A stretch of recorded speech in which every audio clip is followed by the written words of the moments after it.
Good evening and welcome to the Wednesday, November the 4th, 2009 meeting of the Municipal Platting Board. Would the Secretary please call the roll?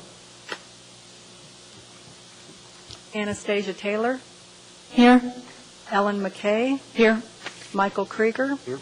Jody Moses. Here. Carol Stolpe. Here. Lyndall Story. Here. Steve Abel. Here. Ken Fuller. Here. Daniel Young. Here. We have a full board this evening, and the first item of business is some last-minute changes to the agenda. And we're going to honor the petitioner's request for the first case under new business, which is case S11756-1, to be postponed to January the 6th, 2010, and add that to the consent agenda under item D4, where the other postponements are. So case S11756-1 will be moved from new business to the consent agenda under item D4, postponements. And then item under the consent agenda D4B, the request has been changed from withdrawn to postponed. So case S11730-4, Lake Otis 7 Tudor subdivision, is now on the consent agenda as a postponement item, postponed to December 2nd, 2009. And if we're okay with that, we'll move on to action summaries. We have action summaries for Monday, October the 5th, Wednesday, October the 7th, and Monday, October the 12th, all of 2009. May I have a positive motion, please? Michael Krieger, is there a second? Carol Stolpe. And is there any objection to approval of the action summaries? Seeing none, the action summaries are approved, and the next order of business is a special order of business. Disclosures. Will there be any disclosures on any conflicts of interest? Mr. Young. Yes, I firm that I work for Ventures Development in the past, and making a recommendation that it is going forward tonight. And also, I work actively with Thank you. Want me to start over? My firm works or has worked with venture development in the past. And which case does that concern?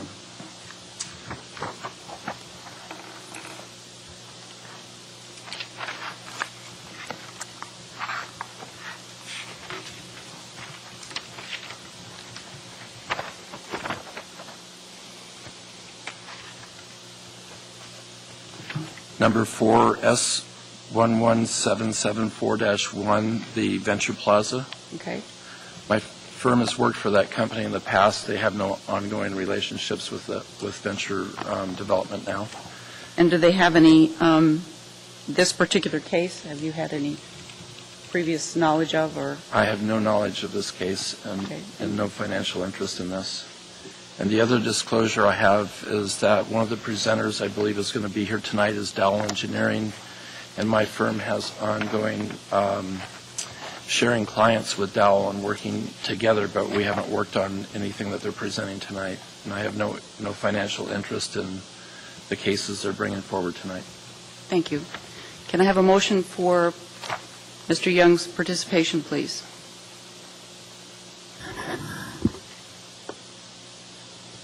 Carol Stolpe, sorry, Ms. Stolpe. I move that the board, let me see, how do we phrase this, not object to Mr. Young participating in these cases this evening. Mr. Krieger seconds. Is there any other discussion? Could I, how much work does Mr. Young's firm do for Dowell? We're not working directly with Dowell, so we don't do any work for them.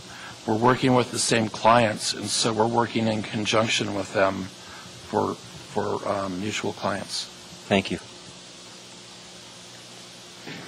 Is there any objection to Mr. Young's participation? Seeing none, you are directed to participate in the cases affected.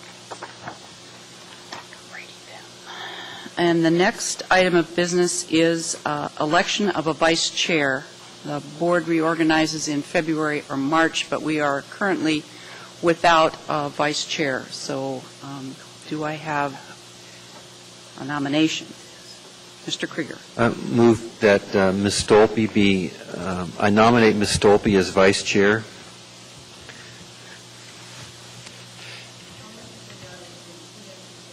I got there first, I think. You can. Go right ahead. Is there a second for Ms. Stolpe's nomination? Ms. Taylor seconds. Are there any other nominations? I nominate Mr. Krieger. Thank you. Is there a second? Ms. Moses seconds.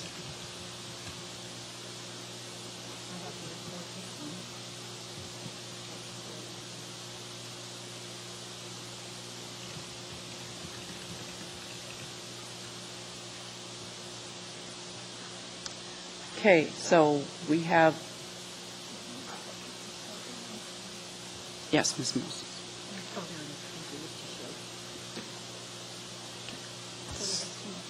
We have two motions. That's, Madam Chair, yes. I appreciate Mr. Krieger's efforts on my behalf. However, I'm going to be absent for a couple of meetings coming up. And Mr. Krieger has prior experience, so I think he would really be the better candidate for vice president, though I appreciate his support. So do you withdraw as a candidate? I don't think I ever. Yes, I withdraw as a candidate. Okay, so now we only have one motion on the floor. Mr. Krieger. Well, I was going to suggest that Ms. Stolpe has not had the opportunity to be chair or vice chair and would do an excellent job. And upcoming absences, you just have to sit in when the chair is not present. So there'd be no reason to expect that Ms. McKay wouldn't be here on the same time that you'd be gone. Thank you, Mr. Krieger. So I would encourage the chair not to allow Ms. Stolpe to withdraw. I'm the moving party, and I don't withdraw my motion. I'm sorry. Okay. Okay. Okay. All right. So the first motion, Carol Stolpe for vice chair. Is there, no, I don't want to do any objections, so I guess we'll vote. It's going to be difficult. I know. There's got to be a better way to do this. There really has to be a better way to do this. I'll check into it for you. I was just doing my system.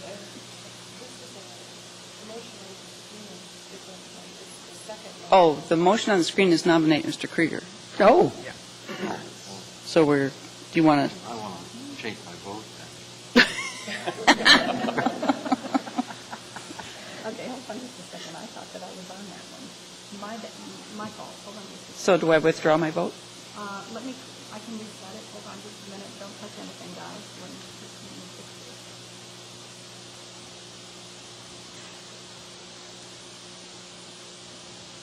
this. So we're now voting for Mr. Krieger.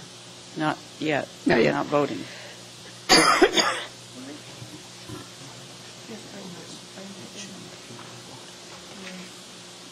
Should be a paper vote?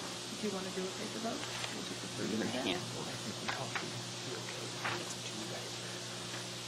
There should be one motion to elect the chair, or vice chair.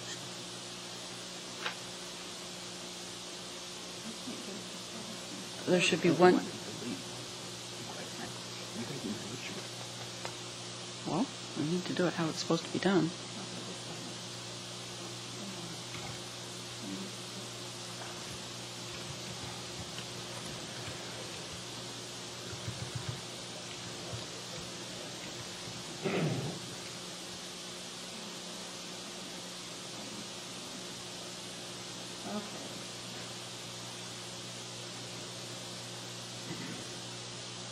But if it just needs to be one motion, then, This is to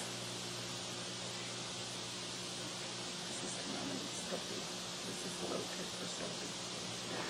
Stoppy. okay. Now, we're at the motion is to nominate Ms. Stolpe as vice chair. So please vote.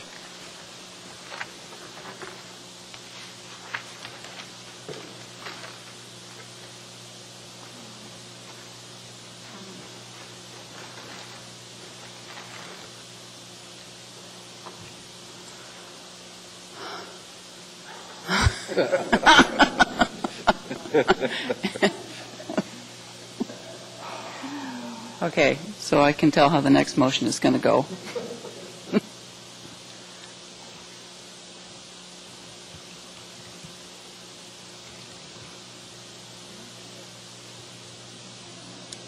So maybe we'll have co-vice chairs.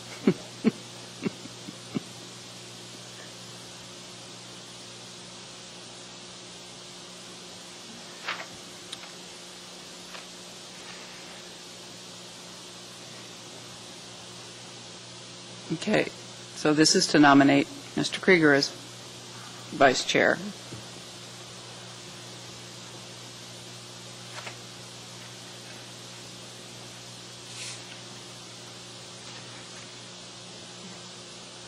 Okay, Mr. Krieger, you are vice chair. Okay, thank you. You're welcome. Sort of. Well, usually we talk before and we get. It didn't print that way.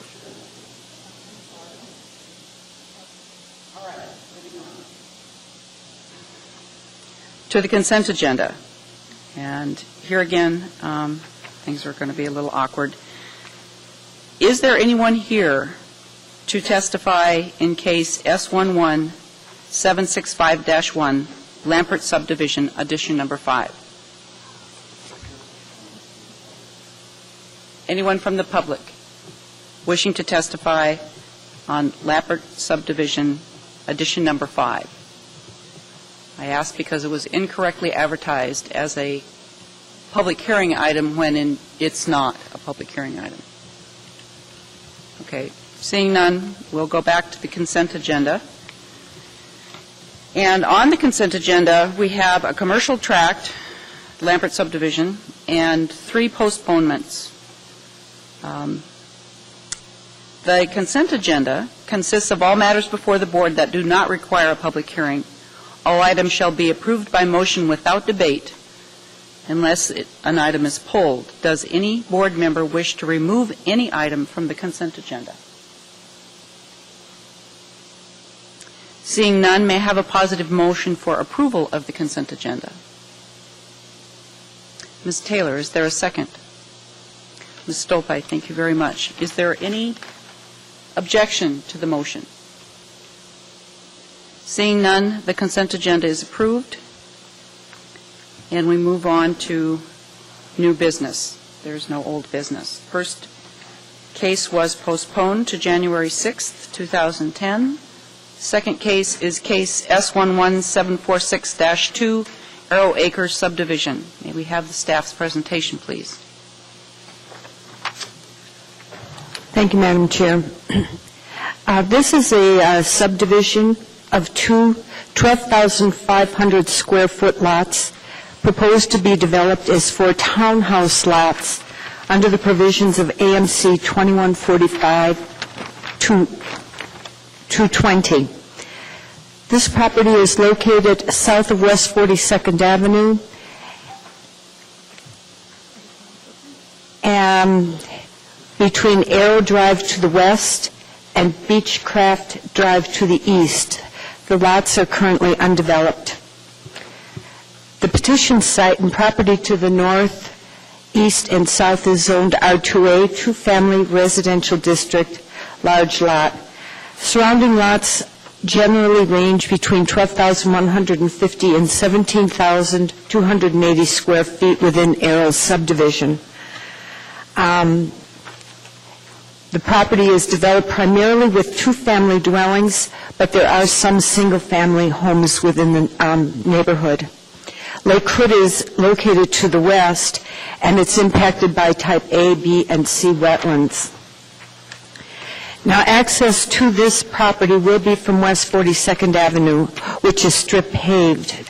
Neither project management engineering nor traffic engineering require any road improvements with this plat. However, PM&E notes that there is ponding that is occurring at the northwest corner of Lot 6A and requires a site grading and drainage plan to be submitted for review and approval prior to recording a final plat to determine the need for drainage easements and drainage improvements. This property is served by public water and sanitary sewer, which is available to both lots, all 4 lots proposed, but AWW does require a 10-foot water easement along the north petition site boundary. This property is not served by storm drain. Comments from the airport planner notes that the site is affected by aircraft noise from both the international airport as well as Lake Hood, and does recommend a plat note to advise future homeowners of the noise impacts, as well as a plat note to require mitigation construction for noise mitigation construction for the dwelling units. These concerns are addressed in the recommendation to the board tonight. There are notes 4H and 4I that address both these concerns. In reviewing the townhouse development requirements, there are dimensional requirements included in that section of Title 21. And generally, as noted in the packet, the dimensional requirements are met, but there is a requirement that the petitioner verify that the maximum 35% lot coverage is not exceeded with this particular site plan. The townhouse development also has site plan standards, which are generally met with a few exceptions. A final landscape plan does need to be submitted for review and approval. This has been discussed with the petitioner's representative prior to this, to the meeting. And traffic engineering requires a plat note stating that shared driveways are required that shall not exceed 24 feet in width at the property line.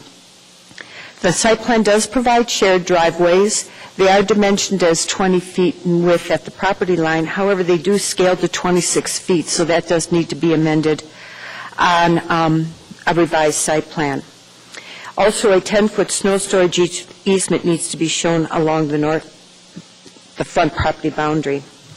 The department does recommend approval of the site plan, subject to 4 conditions, which are noted on page 8, and also recommends approval of the plat for 18 months, subject to the 4 conditions that are noted on pages 8 through 10 of the packet. Thank you, Madam Chair. Are there any questions of the staff? Yes. Mr. Krieger. Thank you. Through the chair, Ms. O'Brien, looking at the proposed recommendation number 4I, or the proposed condition, I guess it is, 4I, there's a reference to, this is going to be a plat note, I guess, and there's a reference to interior noise standards, but I'm not sure which, could you clarify which noise standards that's referring to? And does the plat note need to be clarified? Through the chair, Mr. Krieger, typically those noise standards are double-paned windows or having vents that vent to the ground rather than so that it deflects noise. This is a plat note that has been used on previous plats, and I don't believe that there is any amendment needed to specify what kind of interior noise standards that would be required. Well, through the chair, I don't want to quibble with, aren't we talking about techniques to attenuate noise? When I saw standards, I thought you were referring to some decibel level that shouldn't be exceeded or some OSHA standard or something. I don't know, but I was confused by it anyway. Through the chair, this is not addressing a particular decibel level as addressed by the airport. They are techniques, if that's could be a better word for it, rather than standards. The note was fashioned previously for other plats in the vicinity of the airport that would be affected, so this was considered a standard plat note, just because there are not that many mitigating techniques that can be used. And, the techniques or the standards, they don't, if the windows are open or if they're outside in their yard, of course, they will be impacted by noise. Thank you.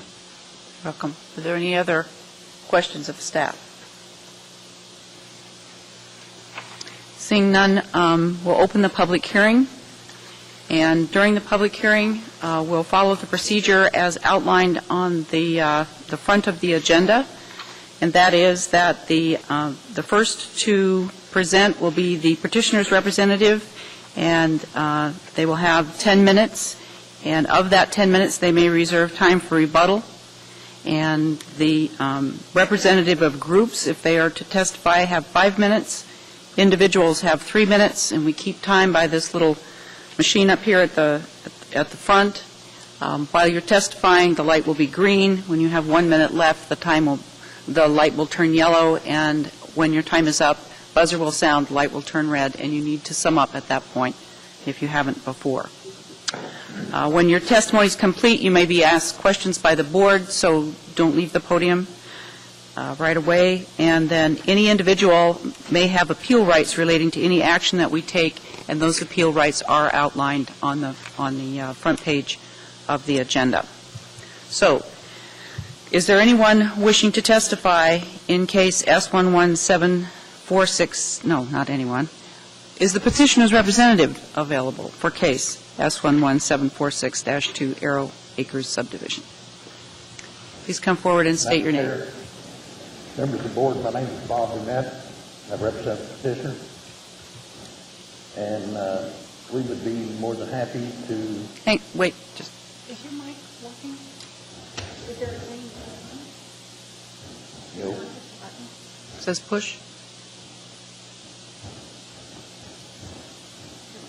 Nope.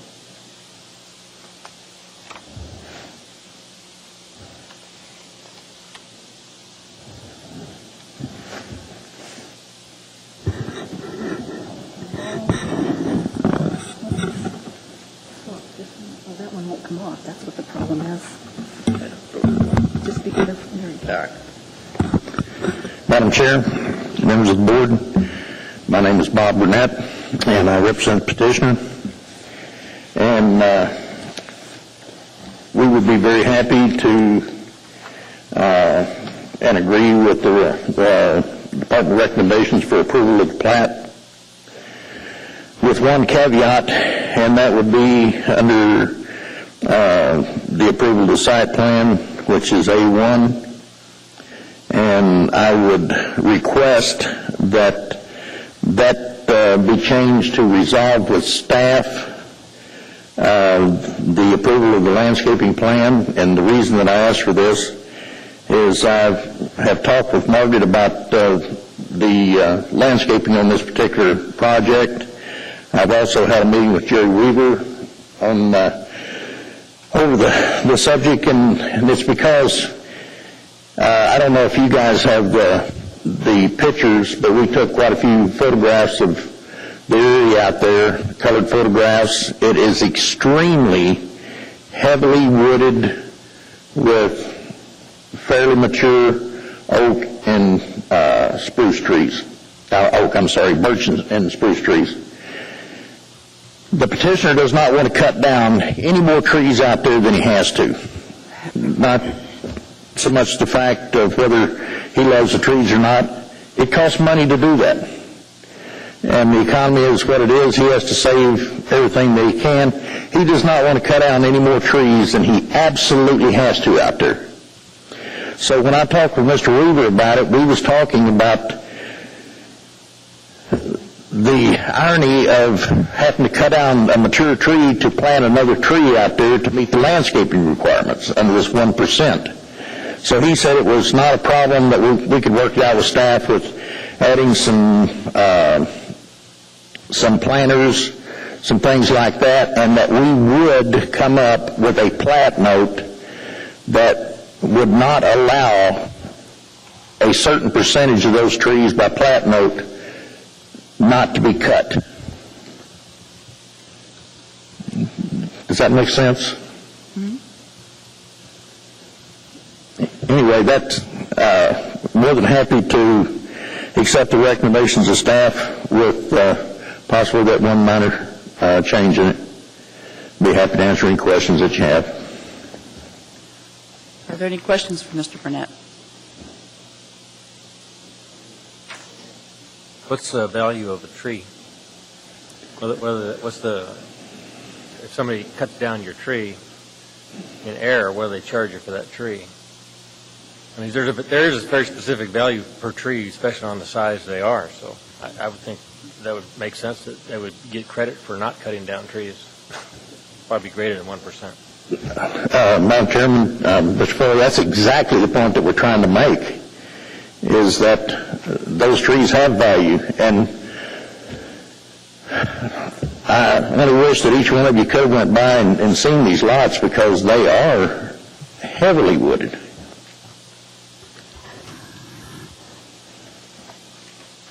Any other questions of Mr. Young? Through the chair, Mr. Burnett, I don't understand this.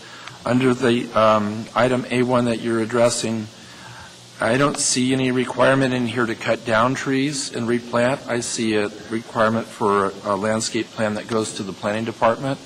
So is there a requirement that you must cut down trees and then replant them? Is there, how does that work? No. Madam Chair, Mr. Young, for us to do landscaping out there, we would have to cut the trees down to landscape it. Okay. It's that heavily wooded. And you couldn't preserve trees and use those as part of your landscaping? That's exactly what we want to do, sir. Okay. That's exactly what we're trying to accomplish. And how does this recommendation prevent you from doing that? It doesn't, other than the fact that I think it can be simplified by just saying resolve with staff. Okay, thank you. Thank you. Any other questions? Mr. Burnett. If need be, I'd like to save any rebuttal time. Actually, I have a question. You don't? You do? I do. Okay. I have a question, yes. I'm sorry, I was looking over here, and I see that there's... Okay. Ms. Taylor. This question is for Mr. Burnett or perhaps for staff, but wouldn't your request to modify that require a variance from ANC Title 21? Isn't the 1% requirement in code? Madam Chair, Anna, no, it wouldn't. And the reason that we're talking about this is exactly what Mr. Fuller was pointing out. Each one of these trees has value. They have a lot more value than a new tree that's being planted. So basically, by resolving with staff, then they can take into consideration the value of these trees against this 1% that we're talking about here. It just doesn't make sense to cut down a $1,000 tree to plant a $300 tree.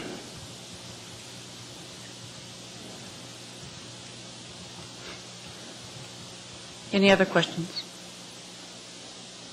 If not, thank you very much. And you have 4 minutes and 28 seconds of rebuttal. Anyone else wishing to testify? Please come forward and state your name.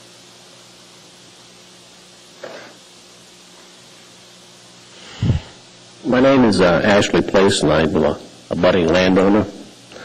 And I oppose its application of variance subdivision because I live on the same size lot across the street, and most of the homes, in fact, are single-family homes and not duplexes. I've lived there for some time.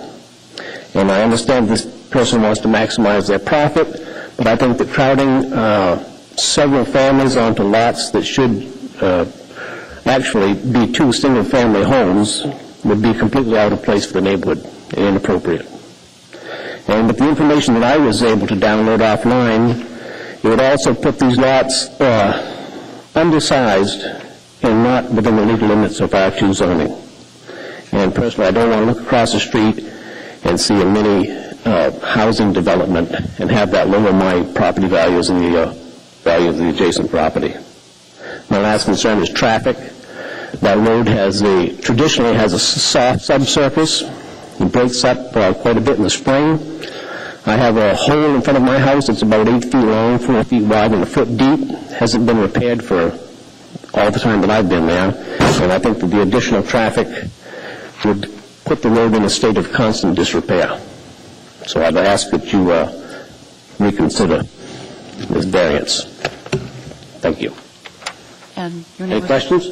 Your name was Mr. Place? Is that Place, P-L-A-C-E-S. Thank you. Are there any questions for Mr. Place? Mr. Krieger. Mr. Place, through the chair, what's your understanding of the required lot size? According to this,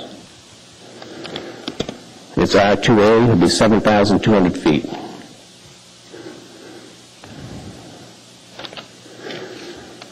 And my lot is the same size, and if you divided that in half, it would put it below the legal limits.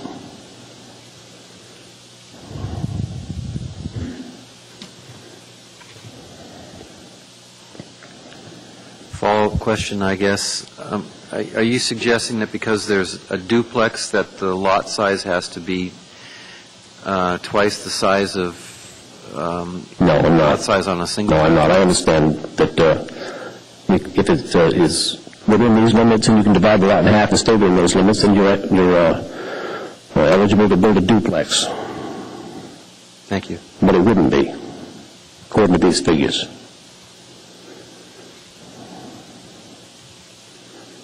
Any other questions for Mr. Place? Seeing none, thank you very much. Thank you. Anyone else wishing to testify? In case S11746-2, Arrow Acres subdivision. Anyone at all? In that case, the petitioner's representative, Mr. Burnett, do you have anything you would like to say? No, ma'am. Okay, seeing none,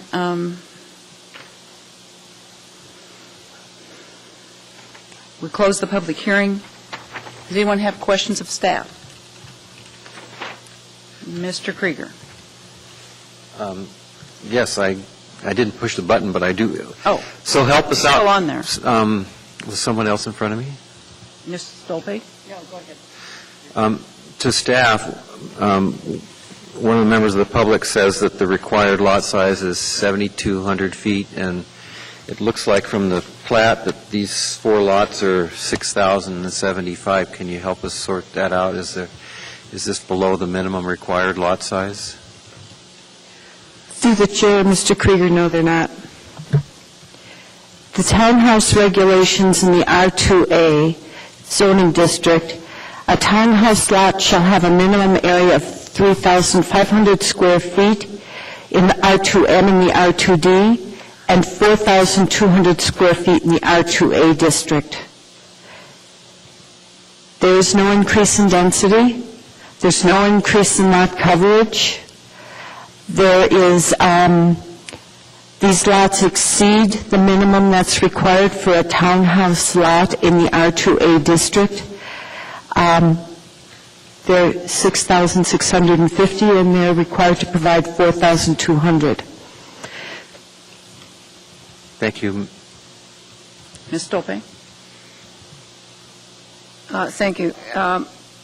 Ms. O'Brien, I recall sometime in the last several years, the Assembly was discussing making some changes regarding the type of duplex that we have pictures of that's scheduled for these two pieces of property with the garage is so prominent. And I do not remember the resolution. I don't remember if the Assembly voted on it in the affirmative or if it even ever came to that point. Can you help me on that? The design standards, Madam Chair, Ms. Stopey, are being addressed in the revision to Title 21. There hasn't been any action by the Assembly regarding garage doors. That's being, there have been many public hearings in front of the Planning and Zoning Commission. But the design, to approve sections of the revisions to Title 21, but it has not yet gone to the Assembly in full yet. One more question, if I may, Madam Chair. Certainly. Mr. Barnett is concerned about this, I don't have it in front, A1, on a landscape plan. And I wonder if you could help us understand, I look at the from the road, a duplex that has a common driveway and entry doors on the outside of on each side. And Mr. Barnett is saying that, and I did look at those pictures, and it is a heavily wooded area. I'm having difficulty envisioning what kind of a landscaping plan there would be. Through the Chair, Ms. Stopey, currently the landscaping plan just shows the area, it appears as a cloud, where all of the existing natural vegetation is. There was no requirement to cut down any trees. There was no requirement to put $300 trees on the lot. But there needs to be more specificity in identifying the trees that are to be saved, or in the alternative, construction fencing to prohibit clear-cutting of the lot when the homes are being built. So there needs to be something, by saying a percentage of the trees on the lot. We didn't have to know how many trees are on the lot to know what percentage of those trees would be saved. So there just needs to be more specificity to the landscape plan, and that's basically what the Planning Department was asking for. Thank you. Thank you, Madam Chair. Thank you, Ms. Stolpe. Mr. Young.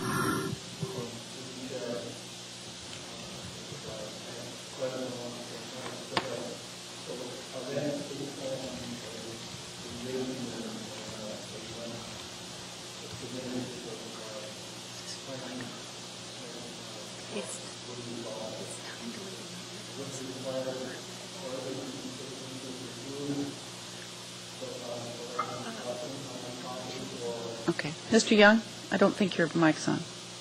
Thank you. You're welcome. I'm new at this button. Ms. O'Brien, my question is, if with item A1, a landscape plan submitted to staff for review would allow to preserve existing trees, is that correct? If that was the choice? Madam Chair, Mr. Young, that is correct. Thank you. Any other questions of staff? If not, the matter rests with the board. May I have a positive motion on the site plan, please? Mr. Krieger.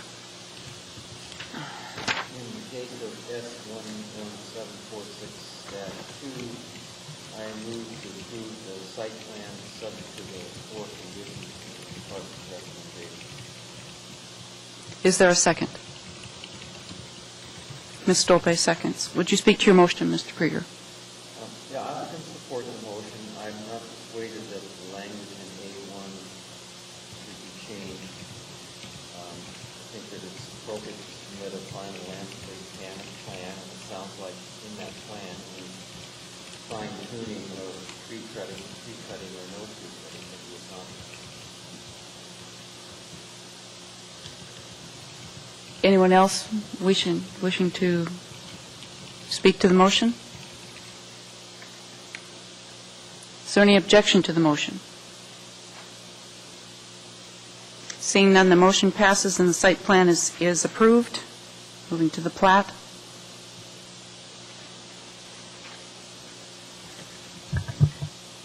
Mr. Krieger, In the case of S 11746-2, move to approve the plat for 18 months, subject to conditions 1, 2, 3, and 4, with a change to 4I. To change the third line in 4I to say, building design construction shall incorporate standard noise attenuation techniques. And then a change in the fifth line to say, these standard noise attenuation techniques.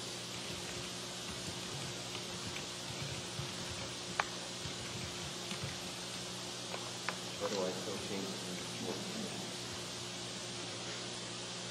is there a second? Ms. Mosen seconds. Mr. Krieger, would you speak to your motion? I'm going to support the motion. It appears to go to a well-designed plat. So I do think we ought to fine-tune that plat locator. It doesn't appear to refer to a standard that's not identified.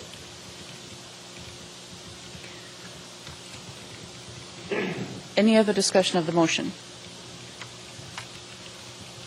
Any objection to the motion? Seeing none, the motion passes and the plat is approved for 18 months.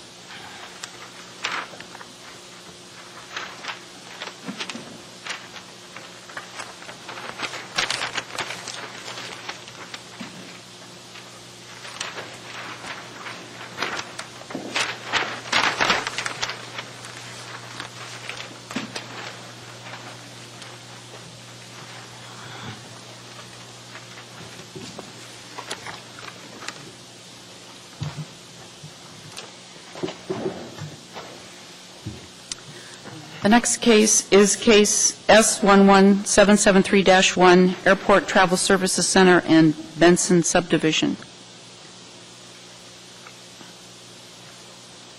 May we have the staff's presentation, please? Thank you, Madam Chair. This is a subdivision of 3 lots into 2 lots for property located south of Spenard Road, north of International Airport Road, and east of Breezewood Drive. Variances are also requested seeking relief from dedicating an additional 5 feet for Breezewood Drive and to allow a flagpole portion of tract D1, proposed D1, to be 115 feet in length, which exceeds the maximum 100-foot length allowed. Tract D1 is zoned I1 and proposed to be redeveloped with an office building. Lots 28 and 29 are zoned R2D and developed with a single-family residence. The purpose of this plat before the board is to acquire a 30 by 115-foot strip of land from Lot 29 in order to extend a service connect from the water main that is located in Breezewood Drive. AWWU requirements do not allow a service line to pass across one lot boundary to serve another lot. So the service connection has to be direct from the lot being served to the water main. This plat will also resolve a nonconformity as the single-family dwelling currently crosses a common lot line of existing lots 28 and 29. This plat does create a split lot zoning situation with the flag portion of Lot D1 being zoned R2D, while the majority of the Lot D1 is zoned I1. However, a rezone of the proposed Lot D1 is not recommended because the flag portion of the lot should retain the R2D zoning in conformance with the rest of the property fronting onto Breezewood Drive to the north and south of the flagpole portion of proposed Lot D. The only purpose of the flag portion of Lot D1 is to extend public water. It should not be used for vehicular access to an industrially zoned lot. traffic generated by the uses in an I-1 zone district should not be allowed to use a local residential street. There should not be a mixing of the traffic. The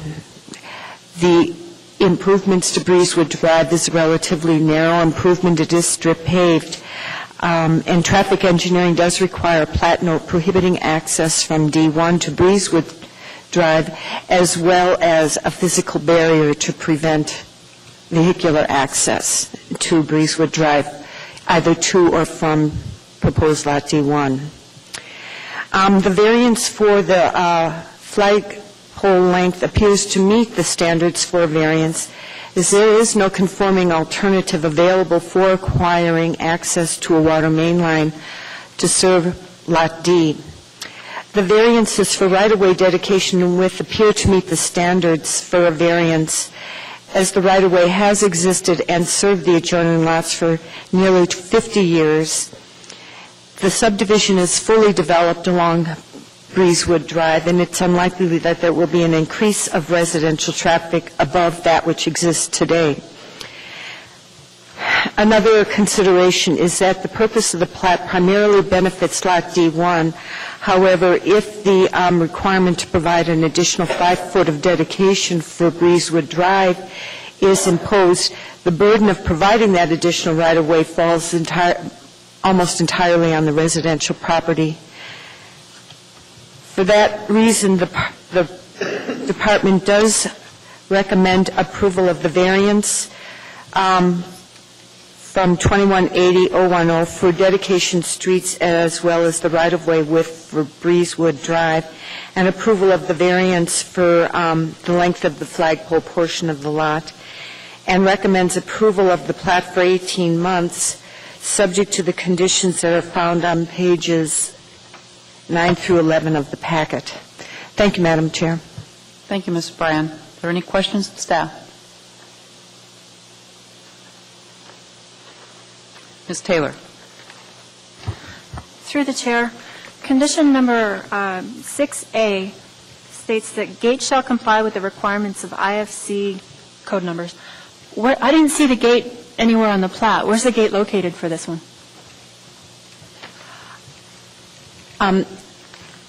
Madam Chair, Ms. Taylor, one of the options for providing a barrier would be a gate, and if there is a gate that is going to be installed, that gate would have to be resolved with the fire plan review. But the barrier to the flagpole portion of Lot D, proposed Lot D1, that barrier hasn't yet been decided. So I believe the fire plan review there was another instance for a hotel further north that the commercial property was using Breezewood Drive, and a gate was installed, and it did require the approval of the fire plan review. And through the chair, if there was a gate installed, would the property owners have a key to that gate, or would that just be with street maintenance and fire department, AWU? Through the chair, certainly the fire department might have a gate to that, key to that gate. I would assume that the property owner would also have a key. Anyone else wishing to ask questions of staff? Any other questions of staff? If not, we'll open the public hearing, and is the petitioner's... Oh, Mr. Fuller, I'm sorry.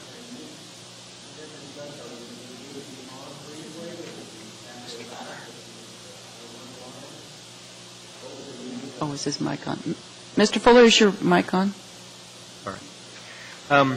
Would the gate be at Breezewood, or would it be halfway back the lot, or would it be at the I-1, R1 designation, or? Madam Chair, the gate would have to be at the eastern end of the flagpole, in other words, adjoining Breezewood Drive, on property but adjoining Breezewood Drive, because the intent is not to prohibit commercial traffic utilizing Breezewood Drive for access. So the balance of the lot, would it be used for anything?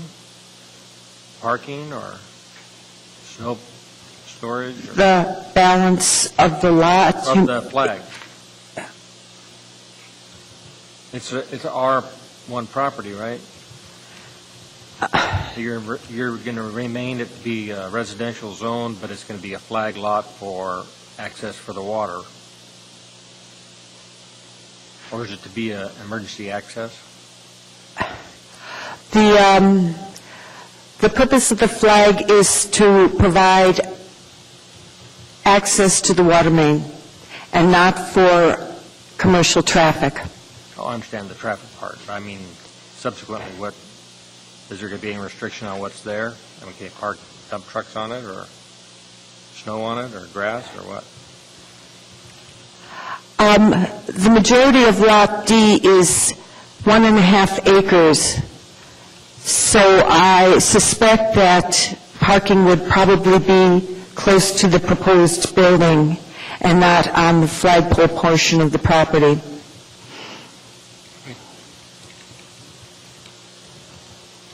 Anyone else ask questions of staff? Okay, seeing none, we'll open the public hearing. Is the petitioner's representative or the petitioner available, please? Madam Chair, Board, my name is Steve Pannone. I'm with Pannone Engineering Services. I am representing C.D. Brady on this matter. To answer your question, there's basically the portion of that flag lot is just to get water to this lot. And it is our intent to take the fence down, build the water, and put the fence right back up and put topsoil and seeding back on the property for back to the way it is right now. There's about a 12-foot elevation change between Lot D as it is right now and Lot 29, and that so you can't really get access to Breezewood from the commercial portion onto up over that area because of that 12-foot elevation change. And our intent is to put in a water line, put the fences back up, solid chain link fence with no gate, and bring it back to a yard for the current owner to enjoy and allow the development of a new office building on Track B. That's basically what our intent is on this subdivision, and I'd be more than happy to answer any other questions you might have. It's pretty straightforward. Any questions of Mr. Pannone? It's Pannone. I can spell that for you. It's P as in Papa, A-N-N-O-N-E. Thank you. Any questions of Mr. Pannone? Seeing none, thank you, and you have 8 minutes and 35 seconds of rebuttal time. Great, thank you. Anyone else wishing to testify in case S11773-1 Airport Travel Services Center subdivision? Oh, didn't I? I did. Because he spoke. I think I did. Yes.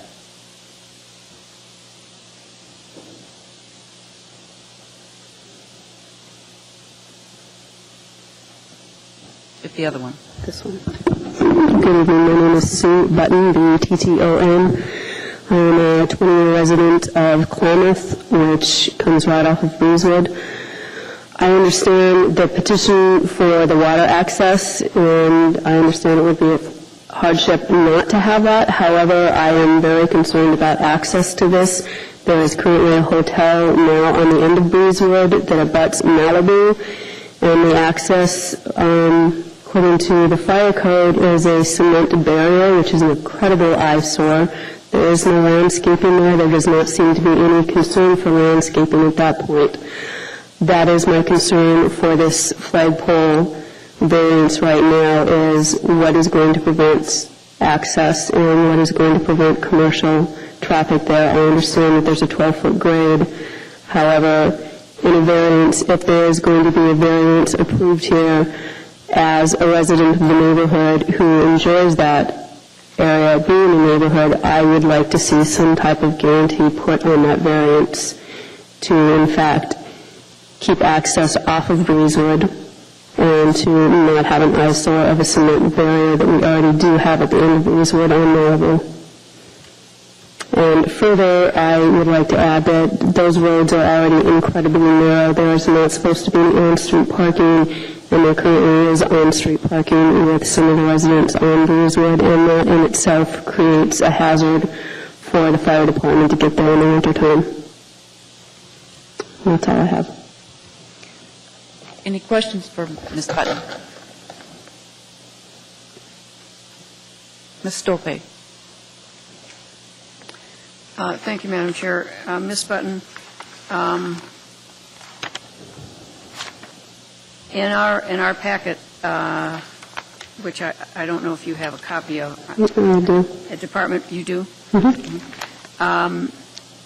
On C4, on page 10, it says, resolving with traffic, PM&E, and fire the need for physical and legal barriers prohibiting access to Breezewood Drive, and placing a note on the plat that the approved access barrier shall be installed with the redevelopment of the property. Is that the issue that you're concerned about? Two issues, yes. That issue, barriers and increased commercial, and I understand there's a grade on that lot. However, there's currently some commercial use on Breezewood, and it is supposed to be zoned R2 only.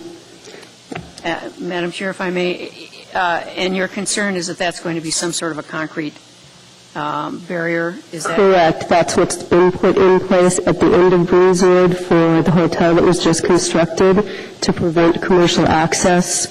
It's on Frontage Road, which the hotel is, but it abuts to Breezewood. They had access from Breezewood to that lot while they were building the hotel, and what they've used to prevent access to the hotel off of Breezewood is a cement barrier, and that's my concern for this lot, that the same thing would happen on this lot.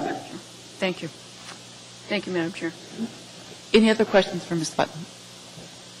If not, thank you. Okay, thank you. Anyone else wishing to testify in case S11773-1? Come forward and state your name. Good evening. I'm Dean Adams. I live at 2900 Breezewood. I'm somewhat concerned on a couple of issues with this. Is the water main going to be big enough to handle the extra water that place is going to be using? Or are we going to lose pressure in the neighborhood? And another thing that kind of bothers me is we've got a new hotel down there off of Breezewood Drive, and they're not supposed to be using Breezewood Drive, but through the whole construction process, they did run a lot of the heavy trucks in and out of the neighborhood. They finally put up a fire gate this spring, and they set the posts so far apart, and now people are driving around the posts and going in and out of there. So I'm a little bit concerned about whether anybody's going to enforce those regulations.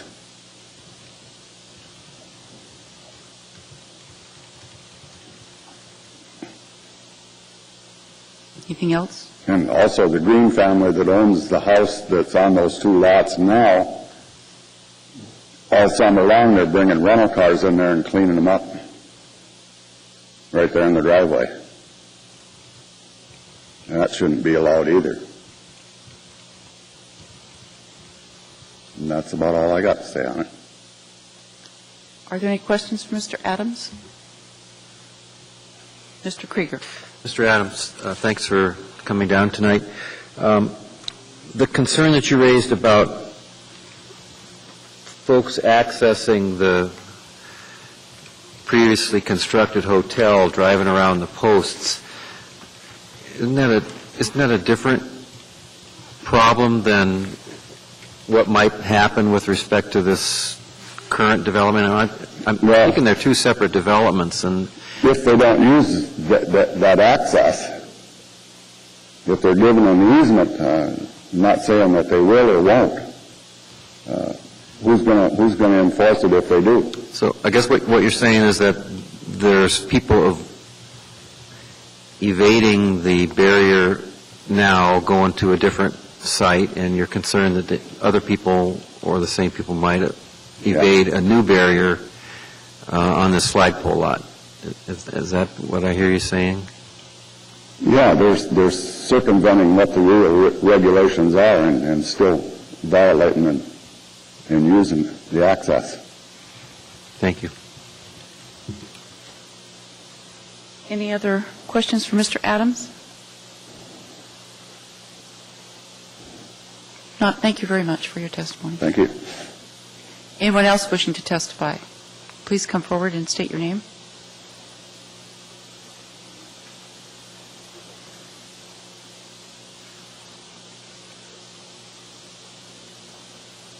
Excuse me, my forte is not speaking in front of public, but I'm Gladys Decker, and my husband and I live at 2805 Breezewood Drive. We're concerned with have the same concerns that the others have spoken to. So I'll just read you as we've written in this letter, this note. Our concern is that this property will be used as a business, egress to the businesses on Tanglewood. The owners of the proposed lot already use it for washing off their rental cars from their business. That's been spoken to already. But I see it every other day, at least all week, all summer, every week, because it's right in front of my kitchen window, looking down the hill, down the grade that you're speaking of. And there's a sewer line that goes directly down there already, and I had the sewer line dug up back in 1969 and 71 because the sewer line had been broken by large trucks going up and down the street, hauling out drilling mud for the Kenai oil fields. And we've had a lot of that going on since the street has been paved at one time, but it just has a very thin layer of asphalt on it because they ran out of money and said they didn't have enough money to pave the whole street. When they did, it was very thin and has not served well and has never been upgraded since the first paving. So all of our street is crumbling as it is, and there's a real dip in front of my kitchen window where the sewer line goes across the street. I don't know where the water line comes in because all of those houses were on wells when we first moved out there. We've been there 43 years. So I'm not sure where that water line would go, and the other problem would be if they continue to put rental cars over there and store raw water as they have done last winter, they're going to have a problem with water lines freezing, as another place at the end of Tanglewood Drive had when the battery company was down there and in business down there. I think that's all I need to speak to right now, but I have my note and I have another letter from an elderly neighbor that couldn't come and didn't save her form to fill out.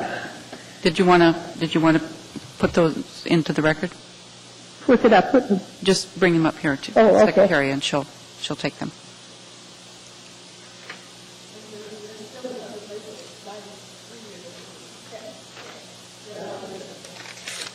I'll keep the mind to write you a note. Thank you for listening. Is there any questions for Ms. Decker? If not, thank you very much. Anyone else wishing to testify? In case S11773-1, Airport Travel Services Center subdivision. Anyone at all? Seeing none,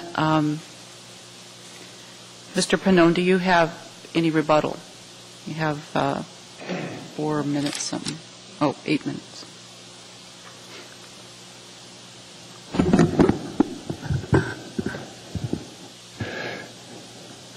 Minutes, right? 8 minutes. I'll try to be short. Again, it is our intent to bring water in. The water system in this area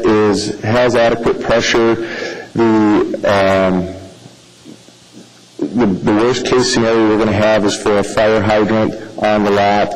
Otherwise, it'll just be a regular water usage, so the pressure is not in danger of being sucked dry for the existing neighborhood.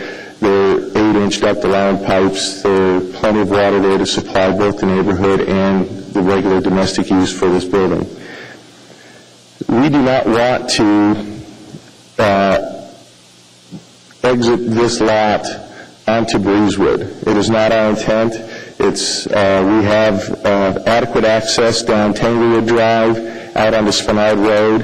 There's a right-of-way that is currently in use, and our intent is to continue to use that. And the developer of this lot does not want to go in that direction. We do not want to impact the neighborhood any more than we have to get water. We have tried to go in every different direction to get water. We've tried bringing it up Tanglewood, and the lot directly north of us would not sign an easement for us to bring water across his lot. We've tried to bring it from the south and from the hotel off to the west, and we're running out of options to get water to this lot. Right now it's served by a 3/4-inch galvanized iron pipe that's been in the ground for 30-some-odd years, and it won't supply water to a commercial building. So that's all we want to do is get water to this lot. We have no problem putting up fences and as nice of barriers as can be put up there. Right now there's chain link fence between Track D and Lot 29. Our intent is to put chain link right back up. Any landscaping that we have to do under Title 21, we will be more than happy to do. Well, we have to do that, but we'll try to make this lot as beautiful as possible and try to be good neighbors, and that's what our intent is. Thank you. I'll answer any other questions if there is. Any questions for Mr. Pannone? Ms. Stolpe. A member of the public is expressing concern about concrete barriers, and I envisioned when she was speaking that would be a barrier that she's concerned would be placed on Breezewood Drive, where you're working to put you want to work to put the pipe in. So is that where that? But then you just said the chain link fence would go between Lot D and where it exits Lot D and then goes over to Breezewood. So now I'm a little confused on where the barriers would be placed, and specifically what kind of barriers are going to be. Okay. Currently there is chain link fence between Tract D and Lot 29. Okay. I believe that chain link fence wraps completely around Lot 29. The front of Lot 29 has cotoneasters shrubbery in front, and I'm trying to remember if there was chain link fence in there or not. I don't remember off the top of my head. It is our intent to gain access into that flag portion once this subdivision is approved, install the pipe, and restore that to its current condition with any Title 21 regulated shrubbery or landscaping, any fencing that is there to put it back in as fencing. The concrete barrier that I understand they're talking about is at the end of Breezewood, where that new hotel is. We're not intending to use concrete barriers. We're intending to put back existing landscaping, existing fencing that is there right now. Thank you. Any other questions for Mr. Pannone? Seeing none, thank you. Thank you. We'll close the public hearing, and are there any questions for staff?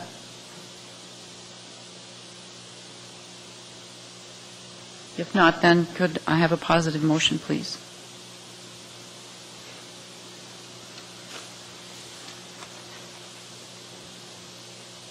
Pretty please.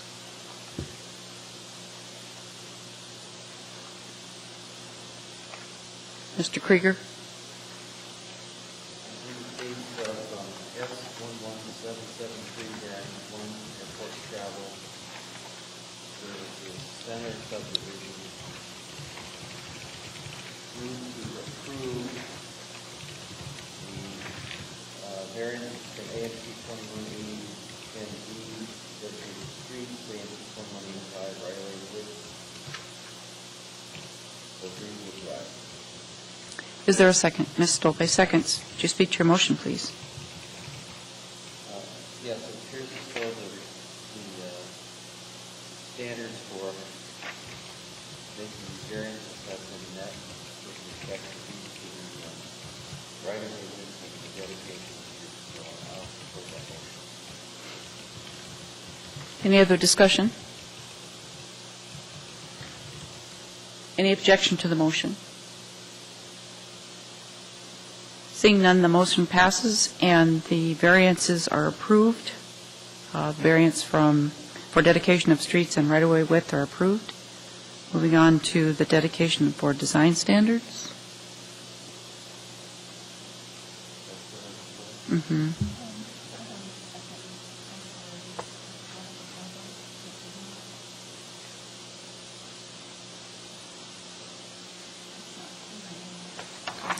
Technical difficulties. Ready? Okay. Now. Okay, in the same case, S11773-1, move to approve the variance from AMC 2180-300G for proposed Lot D1. This is the flagpole portion of the lot. Is there a second?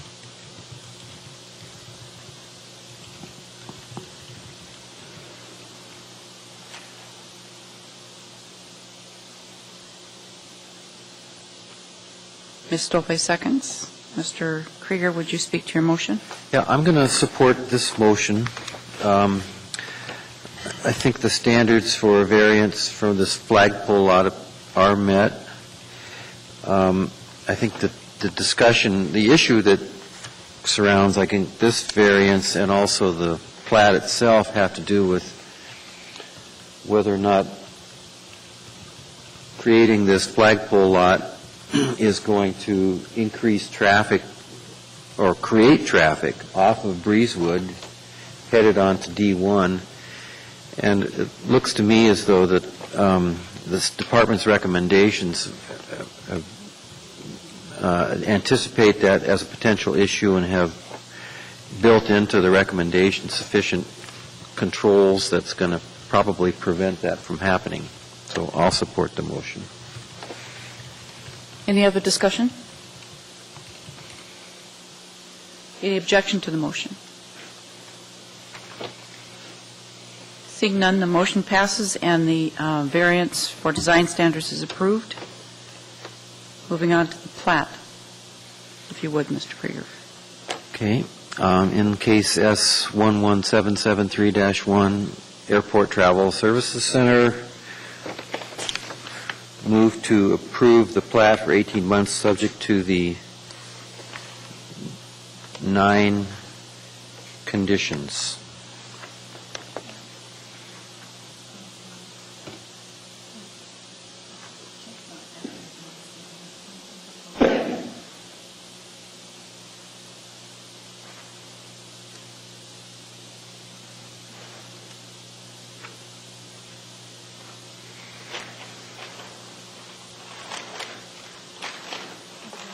Okay. Is there a second for the plat approval? Okay. Mr. Fuller, Ms. Stolpe, we have many seconds. Mr. Krieger, would you speak to your motion, please? Okay. I'm going to support the motion to approve the plat. The legitimate concerns that the public raised were one about the standard, the water pressure being diminished because of the new construction there, the new operation, and then there was an issue about people kind of are evading the barrier down at the other end of Breezewood for that apparently another hotel. With respect to the water main, I noticed that condition 2C requires the applicant to develop Lot D1 with public water and sanitary service that will require a private system review through AWU. And so I'm believing and assuming, I guess, from that if there are water main pressure issues, that those are going to come up during that private system review with AWU and would be addressed and avoided at that point in time. And then with respect to the possibility of there being enforcement issues, I don't think we can, I wouldn't support penalizing this applicant because people are getting around the post down at the other end of the street. So, and to the extent that there are enforcement issues with people going through the chain link fence or whatever gets put up there, I think that's not something the board that we can anticipate and try to prevent at this stage. So I'm going to support the motion. Thank you. Anyone else? Is there any objection to the motion? Seeing none, the motion is approved and the plat is approved for 18 months.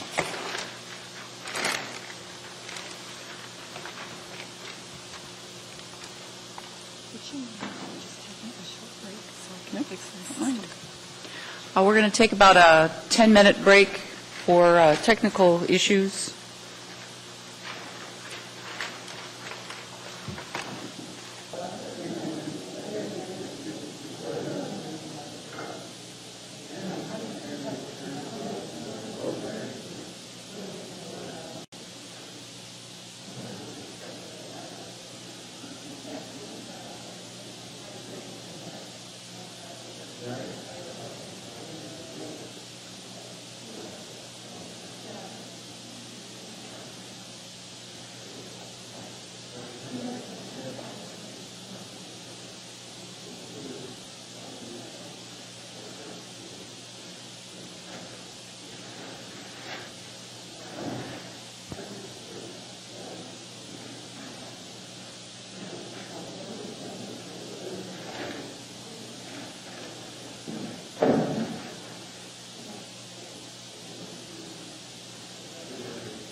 Okay, we're back in session, and we have one more case to go.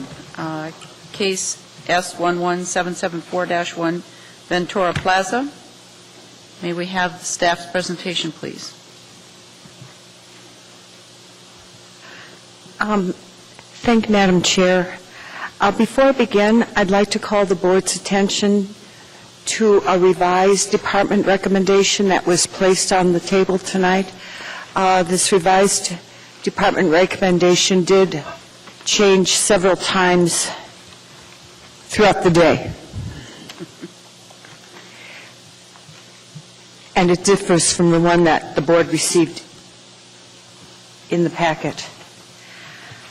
But this preliminary plat for Venture Plaza Lot 1 is a 1.40-acre plat that combines 6 lots and 1 block into 1 lot for proposed Lot 1 Venture Plaza, along with the request to vacate a 10-foot utility easement running east-west within the petition site, and a variance seeking relief from right-of-way improvements for Barrow Street. This petition site is located on the south side of Tudor Road, east of, on the north, 45th Avenue is on the south side of the property. A Street is on the west, abuts the west property boundary, and Barrow Street abuts the east property boundary. Barrow Street is not constructed at this time. The property is zoned RO, Residential Office District. It's currently undeveloped. There is a proposal to construct a 2-story office building on the property. The property to the south is zoned R3 and is developed with a 46-unit Heather Meadows condominium development. I-1 property to the west is developed with hotels, restaurants, coffee shops, and the like. And RO property to the east, there are 2 vacant lots, and further east, adjoining those 2 vacant lots, are office uses. The Platting Board did previously review and approve the same plat and vacation request of the 10-foot utility easement in 2005. Time extensions were approved for that preliminary plat. However, it did expire on September 2nd of this year. As mentioned, the purpose of the plat is to combine all the lots and block for development of a 2-story office building.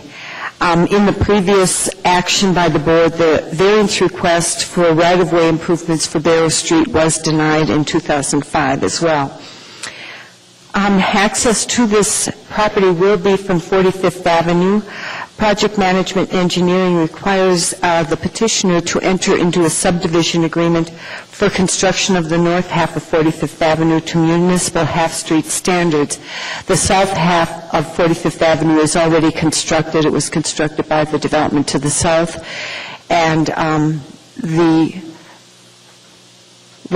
improvement of the right-of-way needs to be completed with this particular project. Access to A Street does need to be resolved with traffic engineering.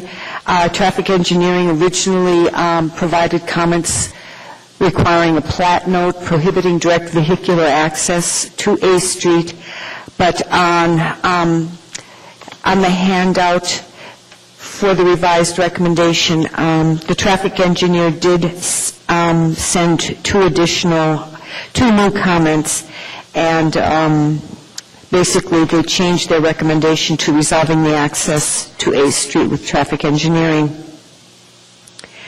But no access is proposed to Barrow Street with this development, and direct vehicular access to Tudor Road is prohibited by plat note required by both traffic engineering and the Alaska Department of Transportation, which actually owns and maintains Tudor Road. Public water and sanitary sewer are available to the property. Drainage improvements will be addressed with a submission of a grading and drainage plan to PM&E for review and approval. PM&E also requires a hydrology analysis to determine the seasonal high groundwater table.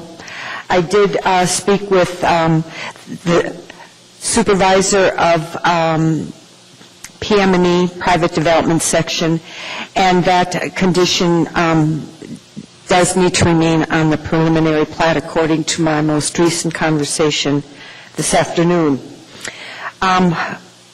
Watershed management does require submission of an erosion and sediment control plan for review and approval, and also requires the petitioner to resolve the need to submit a stormwater pollution prevention plan, which are addressed in conditions on the plat. In terms of the request to vacate the 10-foot utility easement, NSTAR sent in comments. There is an existing natural gas line that in the vicinity of the existing 10-foot utility easement. They conditionally approved vacation of that existing easement, providing only that a 15-foot natural gas easement centered over the existing gas line is provided with the final plat for this project. Now, the variance request for improving Barrow Street has been reviewed. As mentioned earlier, this variance request was denied in 2005. However, and normally, right-of-way improvements are always required with a preliminary plat if the adjoining rights-of-way are unimproved. However, in this case, the variance request is supported by both PM&E and the Traffic Department. The support for the variance is basically primarily based on traffic safety concerns. Both reviewing agencies find that for traffic safety reasons, it would be better not to have a constructed roadway along Barrow Street in such close proximity to the developed intersection of Tudor Road and A Street. If the road were to be constructed, people will drive on it, and that is the main reason for not constructing it. And for this reason, the variance request does appear to meet the 4 required standards. There is a concern regarding the two undeveloped lots to the east, on the east side of Barrow Street, and in revised comments to the department recommendation, the traffic engineer states that the owner of Lot 6 has legal access to Barrow Street and Tudor Road. They can work with ADOT on any required driveway requirements, and this subdivision cannot resolve the access issue for Lot 6. The conditions of approval, as mentioned, have been modified since the packet was delivered to the board, and the amended recommendation was placed on the table tonight. The changes are noted in bold. Condition number 6 should be deleted, however. That occurred after the last version of the department recommendation. That condition is resolving with PM&E and traffic the need to provide legal and physical access for Lot 6, Block H, Rosebud subdivision along the eastern edge of proposed Lot 1 Venture Plaza. Based on revised comments from the traffic department, condition 6 should be deleted. Landscaping requirements were added to the recommended conditions. 10-foot buffer landscaping is shown on the preliminary plat along the south property boundary, and this is a requirement to install 10-foot buffer landscaping within that easement. An arterial landscaping easement is shown along the north property boundary, and condition 7B is a requirement to install arterial landscaping according to the standards in Title 21. And the RO district regulations does require visual enhancement landscaping meeting the standards of AMC 2145-125C1 for all areas not devoted to buildings, structures, drives, walks, off-street parking facilities, and other authorized installations. Condition 8 is a new condition to provide a landscaping plan for review and approval as part of the subdivision agreement requirements, because the subdivision agreement does require the installation of landscaping. Condition 11 is new. It restates what the traffic engineer in the revised comments stated to resolve access to A Street with the traffic engineer. Condition 12A was changed to read direct vehicular access to the road from Lot 1 is prohibited. The plat note that prohibited access to direct vehicular access from the lot to A Street was eliminated per the traffic engineer requirement comments. And conditions 12C and D were amended to reflect the current plat note being requested by PM&E that the property owner and property and utilities, I put that in the wrong place, it's the property owner and utilities shall not raise, lower, or regrade the property in a manner, etc. And 12D was amended correctly for property owners and utilities. So I need to just correct condition 12C to read property owners and utilities, and delete owner after and utilities. And that's the revised recommendation from the department. Thank you. Thank you, Ms. O'Brien. Are there any questions for Ms. O'Brien? I don't have my regular screen.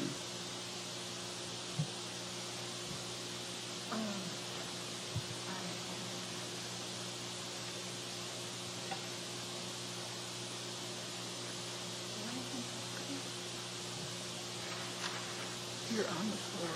Can I do that? You're where you're supposed to be. Come on.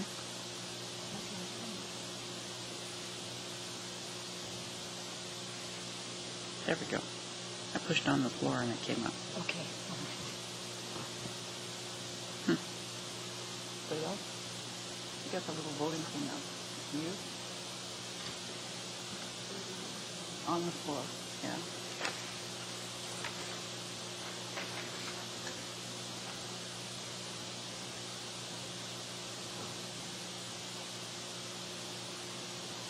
Okay.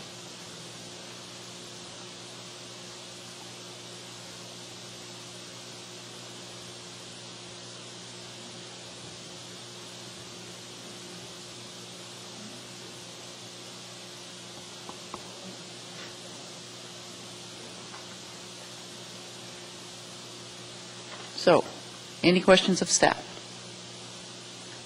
Ms. Taylor. Through the chair, Ms. O'Brien, if all the departments are in agreement that Barrow Street should not be constructed here, why are we dedicating right-of-way with this plat to Barrow Street? Through the chair, Ms. Taylor, there is no requirement to dedicate right-of-way for Barrow Street. There is a requirement to dedicate an additional 5 feet for East 45th Avenue.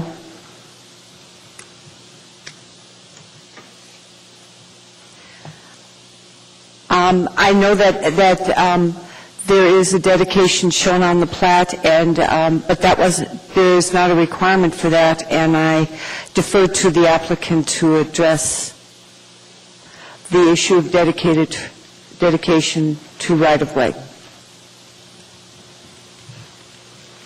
Any other questions of staff? Yeah. Is Barrow already? Mr. Fuller, is your mic on? Yes. Okay. Well, the green light's on. Okay. If Barrow is already existing in the previous plat, is that what's showing up? Madam Chair, Mr. Fuller, Barrow Street was dedicated with the original underlying plat of P224 in the 1950s. So that right-of-way does exist. All right. Okay. Any other questions for staff? If not, we'll open the public hearing, and could we hear from the petitioner or the petitioner's representative, please? Good evening. My name is Bob O'Neill. I'm the petitioner's representative for this project. We've worked for the last couple of years to resolve a majority of the issues related to this property, and I think we've come close to doing so. I only have a couple of comments in the conditions that appear as new for consideration tonight. I'd also like to say that the client that we are working with to build a building on this site is unfortunately unable to proceed with the project. However, we're willing to move ahead, complete the plat, and complete the required improvements within the subdivision agreement. But I just wanted to point out that the building plan that may be shown in your packet, at least at this point, will not move forward. My comments tonight are related to the new conditions and specifically the landscape conditions, C, 7A, and B. I believe that we submitted the initial plat in error showing buffer landscaping easements. It's our understanding that under the RO designation, buffer and arterial landscaping is not defined and required for RO zone property. So we wanted to get clarification on that issue and request that those two actually be removed. We understand the visual enhancement landscape, and we're fine with that as we develop the project. We'd also request that condition 8 be removed as it relates to 7A and B. Since we do not have a client that we're moving forward with at this point, we don't feel it's appropriate to install landscaping that may or may not work for the ultimate development of the project as part of a subdivision agreement. So we would request that, if anything, landscaping be approved through building safety at the time a project is developed for the site. The rest of the conditions we are in agreement with as far as drainage improvements in the Barrow right-of-way and constructing 45th Avenue to the half-street standard. Also, we understand from NSTAR that there actually is a line that runs through the middle of the lot, and we're okay with dedicating the easement for that line. We did not know that that existed when we bought the lot. And I believe their current easement, which we're vacating, was shown on the north side of the lot, so that's why we're requesting the vacation of that utility easement, because their line doesn't actually exist where they thought it was. With that, I'd be happy to answer any questions. Are there any questions for Mr. O'Neill? Mr. Krieger. Someone else had a question before me? Oh, well, I don't know. I was looking at the... I just say, where is the gas line then? It runs approximately through the middle of the lot from east to west, and it would ultimately, it may ultimately be relocated as part of a development, but at this point, that's where NSTAR has told us it actually exists, so they've requested a 15-foot easement, and until we know what we're going to develop, we're not opposed to giving them an easement. We just may relocate it and work with them to do so at the time the property is developed. Mr. Krieger? Through the chair, Mr. Lanier, on this Barrow Street, I understand that the variance is so that the street won't be improved to municipal standards, and I also understand that the department doesn't want to vacate the right-of-way. What I don't quite get is, what does it look like now, and how is it going to change? Right now, it's actually used for drainage, and it's a very deep drainage ditch on the Tudor side of the site. It becomes much shallower and actually shallows out to existing grade as you get to 45th. So what we've proposed, and I believe it was included in your packet, to address the drainage requirements through PM&E was to put in a storm drain line in that right-of-way that would be turned over to the city that would address drainage issues predominantly actually on the adjacent lots, and would fill in some of that hole that's there up against Tudor now. It looks like the original intent was that there was some sort of storm drain facility across Tudor, but we could not find any connection across the street, and it clearly doesn't drain, so it basically just ponds water there now. but it is a fairly deep hole as you get close to Tudor. So we would install a storm drain line in that right-of-way, fill it and regrade it as proposed in the plan that we attached. Thank you, sir. Yeah. Any other questions for Mr. O'Neill?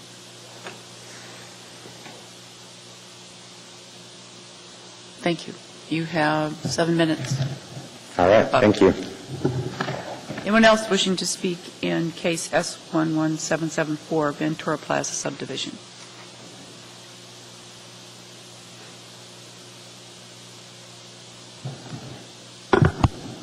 Good evening, Madam Chair and members of the board. My name is Faye Von Gimmigan. Used to sit up there in those chairs once upon a time, many years ago.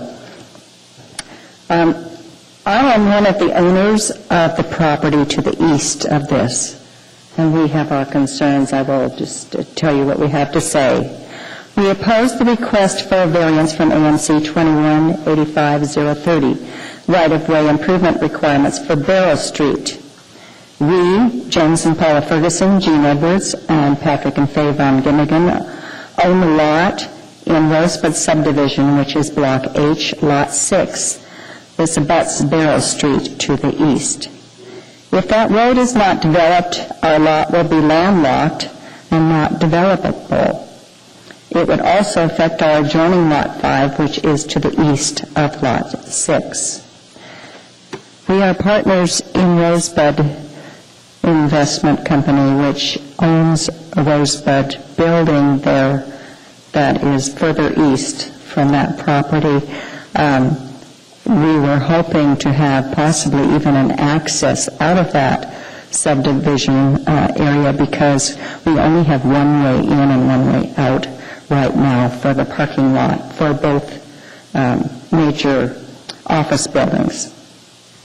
We want Pfeffer Development LLC to make the necessary improvements to Barrow Street now or when they developed this property. Otherwise, we would be severely limited in our future development options. When we develop our Lot 6, we would pay for our portion of the improvements that may be required of us. To us, this is more of a David and Goliath scenario. The members of Pfeffer Development LLC have been in the development business for many years, and I do say we know them. We did have a sit down with them and discuss the issue, and that was many months ago. They do a quality product, but we don't want to be on the bad end of this quality product. We would like to work with them if they would do so with us. This is their second attempt, as was mentioned, at this variance. The first one was denied, and we hope that you will either deny this one or help us find a way to come to some kind of agreement between the two lot owners. Thank you. Are there any questions for Ms. Von Gimmigan? Mr. Young? Through the chair, thank you. Ms. Von Gimmigan. Would you speak into your microphone? I'm not sure it's on. May I request that how do you access Lot 6 and Lot 5 right now? We would have to go into the parking lot that is owned more by our neighbor office building than it is by us, and go through that to get to our property, walk.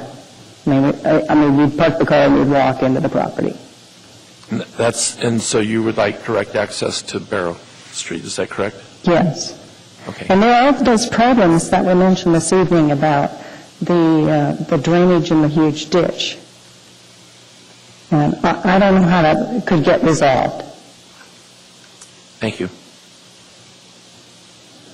Any other questions for Ms. Von Gimmigan? Mr. Story. Through the chair, Ms. Von Gimmigan, you don't have access from Tudor Road to Lot 6 or Lot 5, or you wouldn't be able to get a driveway permit through DOT to access those two lots? Cordova is the only access that is immediate to the area. And I would guess that DOT would never allow us access from Barrow to Tudor Road because they want to limit, it's a major road going through the limit the roads that they would allow. I guess my question is directly from Tudor Road onto Lot 5 or onto Lot 6, not directly onto Barrow. Repeat that, please. The access from Lot 5 and Lot 6 directly from Tudor Road, not from Barrow. Lot 5 is adjacent to Tudor Road, not to Barrow. So wouldn't you... And Lot 5 it is, yes. And Lot 5 is farther inland. Lot 6 is right on Barrow. It's adjacent to Tudor and Barrow. Mm-hmm. So if Barrow, DOT doesn't want Barrow improved, I would assume that they would give you access or a right-of-way permit, driveway permit to access Lot 5 from Tudor Road. No, they wouldn't allow that for either lot, I would guess. No access to Tudor Road. So in order to get out of either one of those lots, you would have to, well, Lot 5, you would probably have to drive through the parking lot. Like I said, there's only one way in, one way out of that parking lot. And Lot 6 is right up against Barrow, and the other side of it, the north side, is Tudor.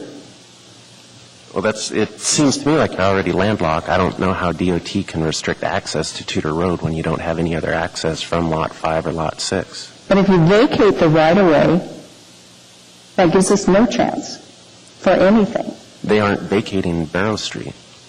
Pardon? I don't see where they're vacating Barrow Street in their request. There was an original one I read. I just got some new information tonight. This is just for a variance to not improve Barrow Street.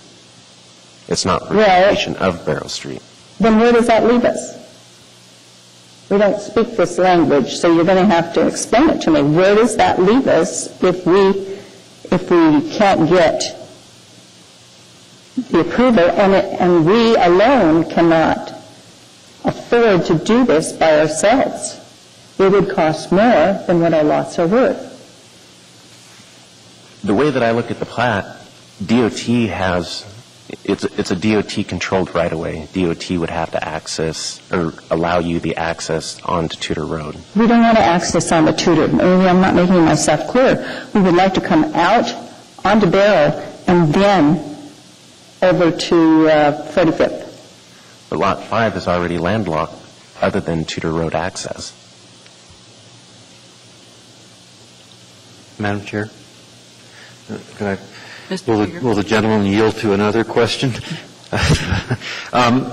There's through the chair, Ms. von Gemmingen, condition number 6 to this proposed action says that the petitioner is to resolve with PM&E and traffic the need to provide legal and physical access for Lot 6, Block H, Rosewood subdivision. And so that's you, right?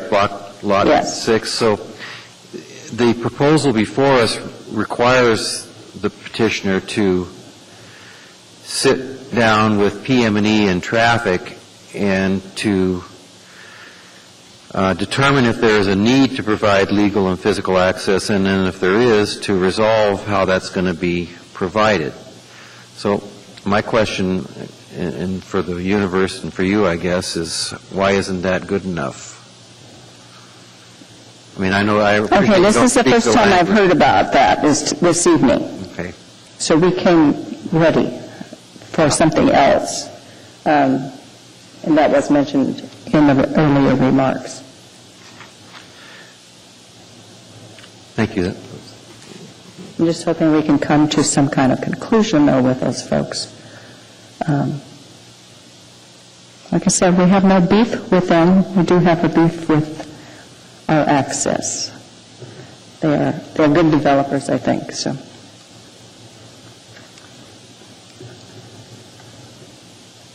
Are there any other questions for Ms. von Gemmingen? Are you finished, satisfied, Mr. Story? Okay. Mr. Krieger? Thank you. Okay. I don't see any, but I would like to mention to Mr. Krieger that in the new revised, Am I on the wrong page? well, Is there no 6? we were asked to delete 6. Oh. Thank you for pointing Okay. that out. Just wanted to let you know. Okay, I guess that's it. Thank you. Ms. Montgomery. That's all? Yeah. Okay, thank you very much for your time. I'd ask if there was anyone else that wanted to speak, but there's no one else out there, so we're back to the petitioner, and you have 7 minutes for rebuttal. I'd just like to take the time to point out that we did meet with the city traffic engineer, and he provided a response, which was included in the last packet about the legal access.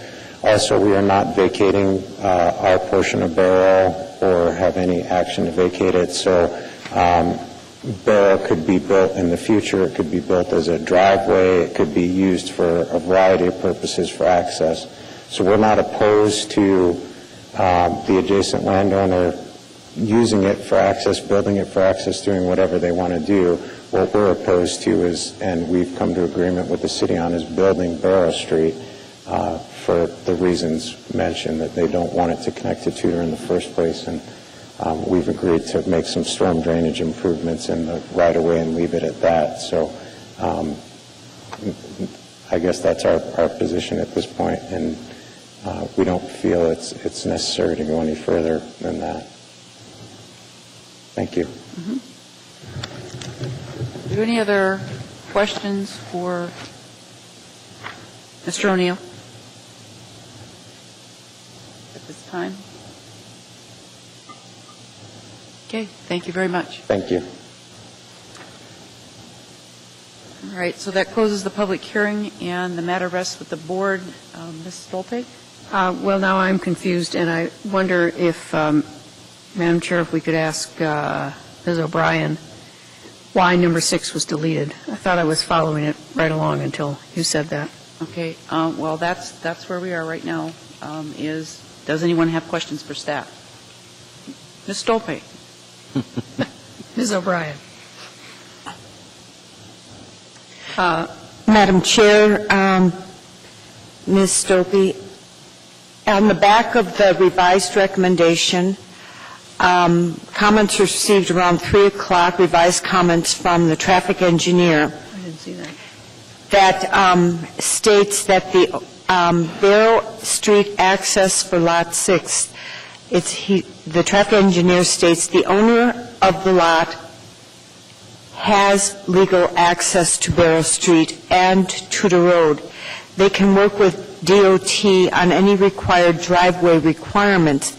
This subdivision, Venture Plaza, does not need to resolve the access issue for Lot 6. And that's why that condition number 6 was recommended to be deleted based on the most recent comments from the traffic engineer.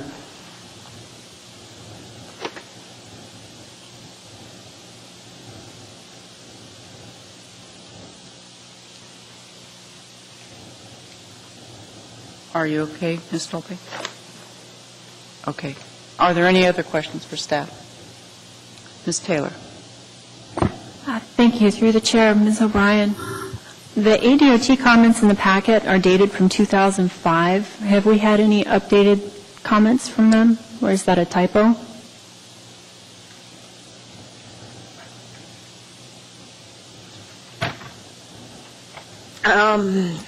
Through the chair, we actually have 2 sets of comments. On page 48 and page 49. On October 15th, they said they had no comments, but in 2005, they wanted a plat note that direct vehicular access to Tudor Road is prohibited from Lot 1. Thank you. As a follow-up, does staff have any experience with other small lots on Tudor Road, is DOT usually compliant to driveway requests, or have they denied petitioners access? Through the chair, Ms. Taylor, I'm not specifically know about specific driveway access to Tudor Road. I do know that there are instances, Barrett Estates adjacent to Muldoon Road, which is the Muldoon curve, they were originally denied access to Muldoon Road because it was on the curve, but DOT, working with that petitioner, did allow a right-in, right-out only access to Muldoon Road, and that's a very busy street. In speaking with the traffic engineer, the DOT, if a property is landlocked, they could,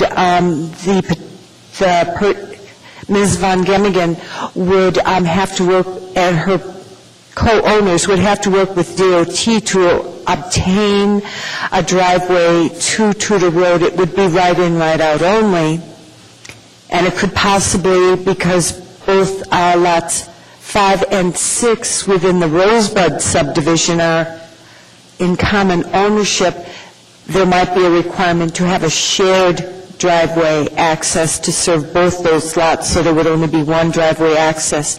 Now, that has been done rather frequently throughout the city, the shared driveway access points. But typically, DOT will work with applicants if they have landlocked lots. Thank you. Any other questions for staff?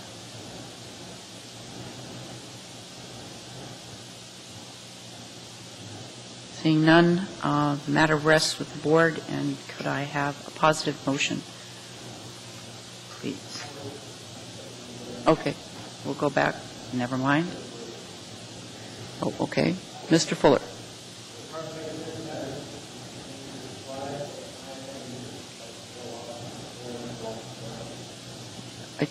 I didn't hear you.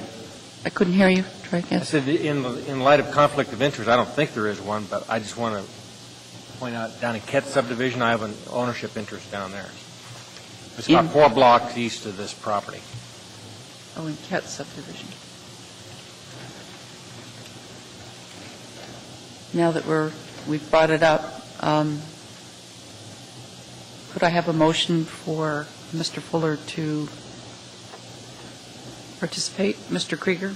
Move to direct Mr. Fuller to participate in the proceedings. May I have a second? Ms. Stolpe. Mr. Krieger? The disclosure is that Mr. Fuller has owns a piece of property in a subdivision about 4 blocks away. I don't think that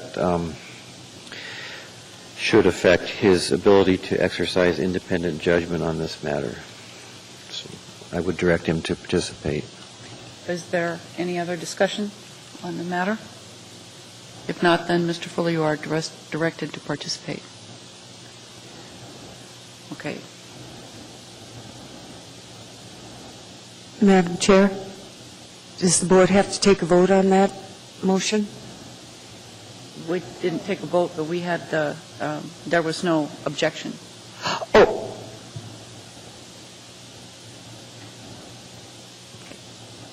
And now, could I have a positive motion on case S11774-1,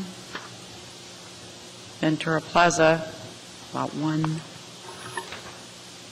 starting with the vacation? Okay. Mr. Story.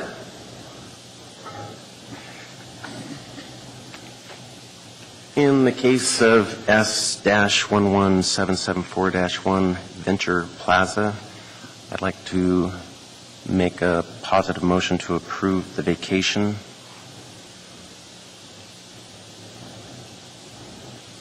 Approval of the vacation subject to items 1 and 2 and the revised department recommendations. Thank you. And Mr. Krieger seconds. Would you speak to your motion?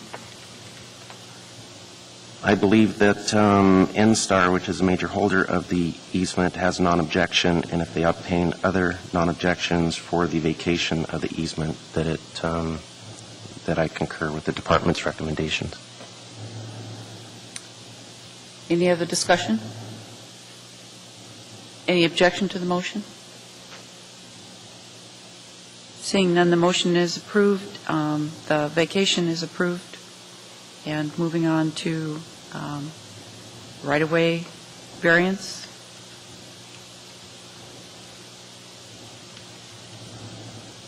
Mr. Story.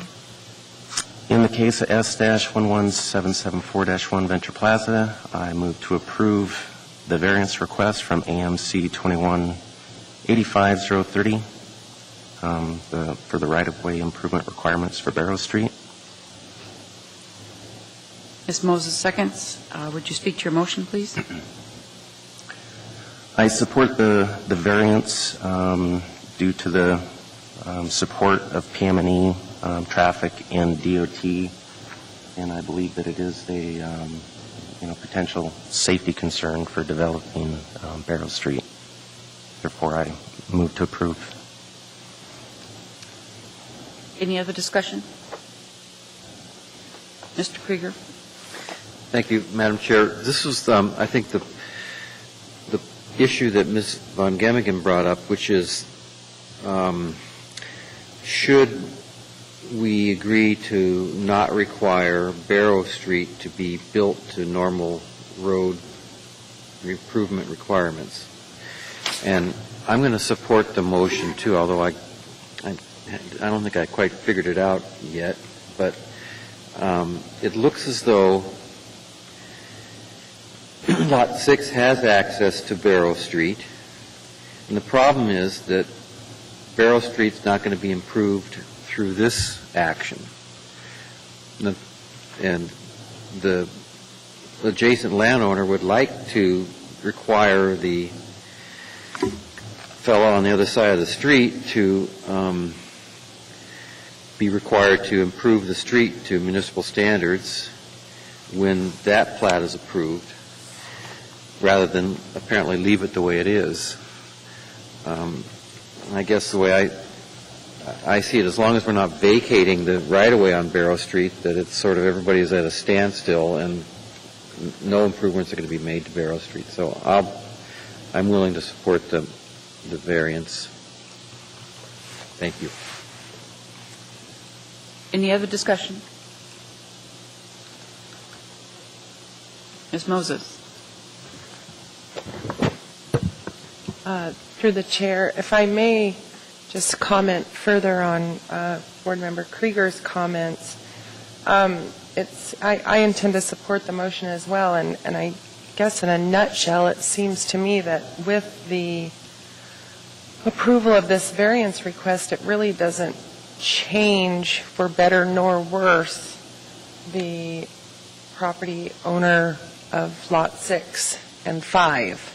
It seems to me that the petitioner actually has other access options for this property at hand tonight, and it wouldn't benefit him necessarily either to make the improvements to Barrow at this point, but more importantly, does not leave the property owner of Lot 6 in any worse position.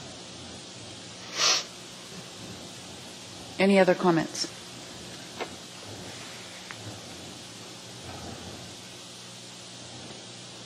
Any objection to the motion? Seeing none, the motion is approved. The variance is approved for right-of-way. And so moving to the plat. Mr. Story. In case S-11774-1 Venture Plaza Subdivision Lot 1, I move to approve the plat for 18 months, subject to the department recommendations as revised and conditions 1 through 13.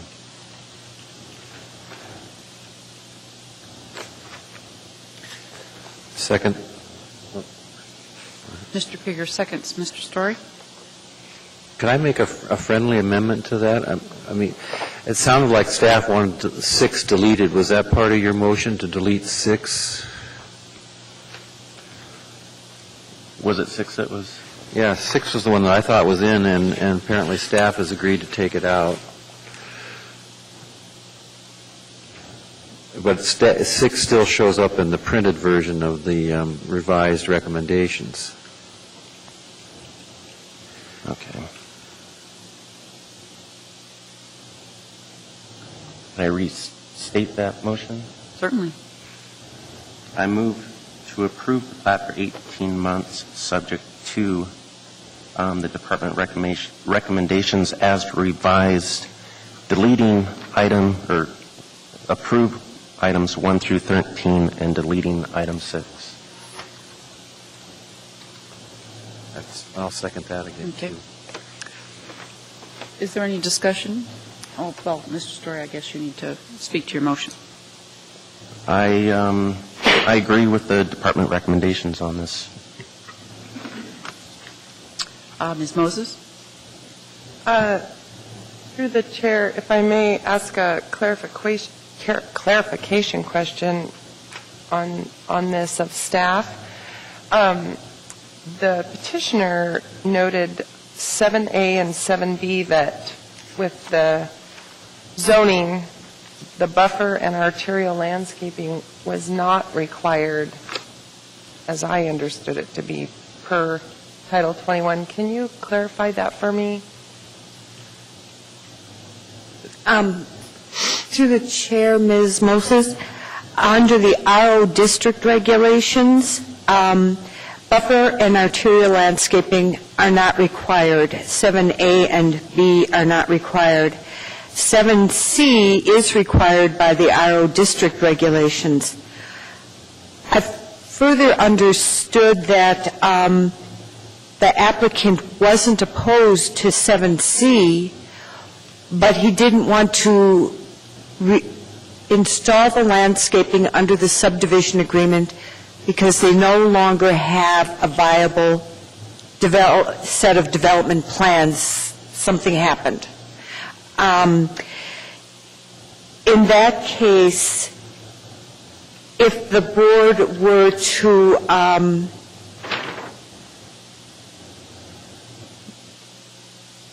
approve of the request regarding the installing of landscaping, that would 7A and B could be deleted.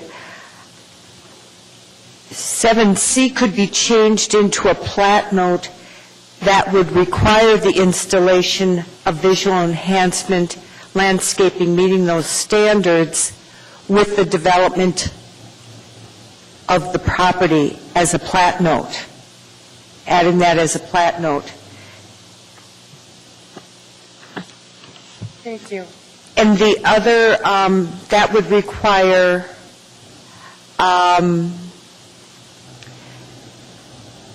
an amendment to the subdivision agreement if landscaping is premature to install without a development plan, then item 9E would have to be developed as well.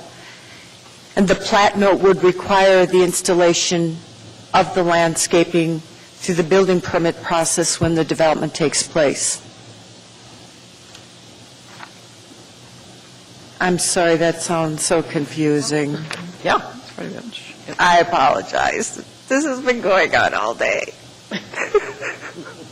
So that I'm clear, we're taking, or the proposal is that we take number 8 and we move it over to the plat note part, which is number 12, adding it probably as 12F,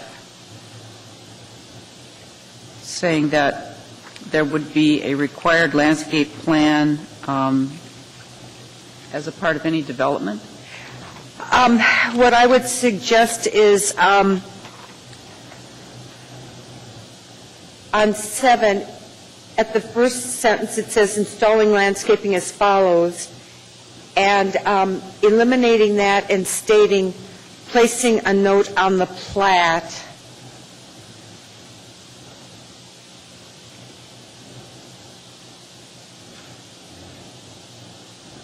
.7A would be deleted, 7B would be deleted, But 7C then would become a plat note, and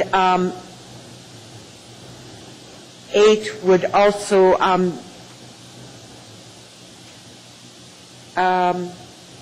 could be blended into the plat note.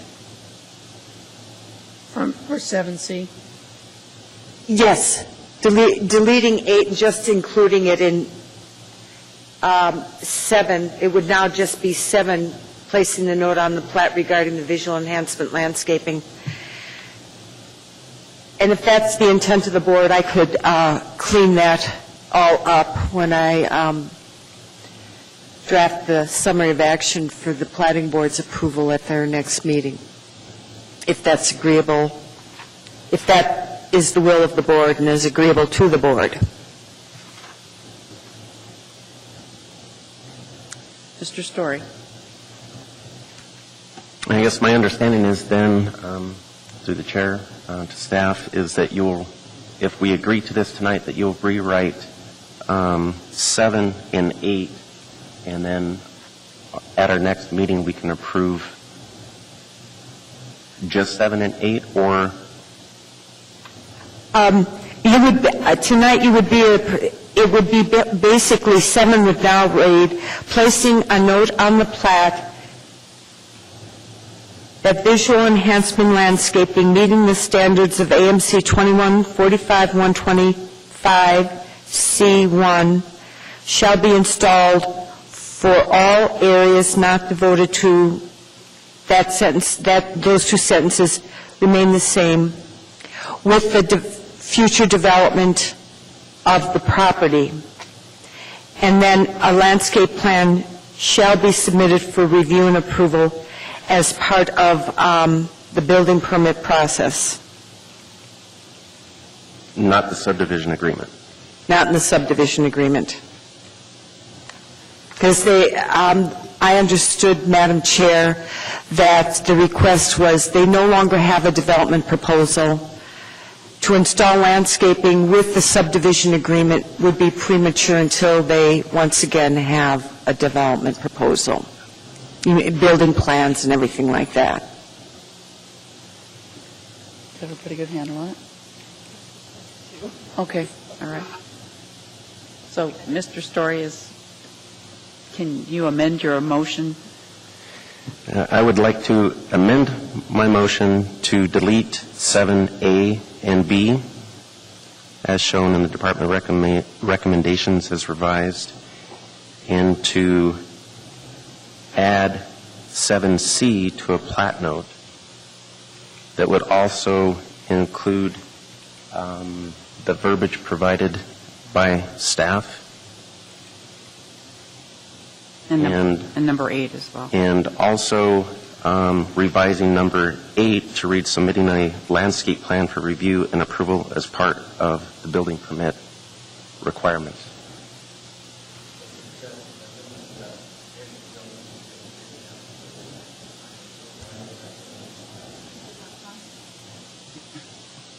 Why put it on the plat? I mean, isn't that redundant? Anytime you apply for a permit for a building, you're going to have various landscape requirements. You could just get rid of 6, 7, and 8 altogether.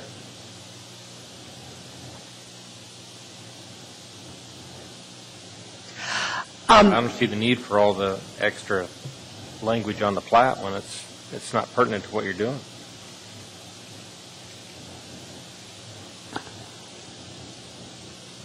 The landscape plan was basically a request from PM&E so that it becomes part of the development design, and that the landscaping plan will show where the landscaping is going to be placed on the lot with the future development, and that it's enforceable. But if they apply for a building permit, you're going to require where the landscape is relative to the building, not relative to the lot.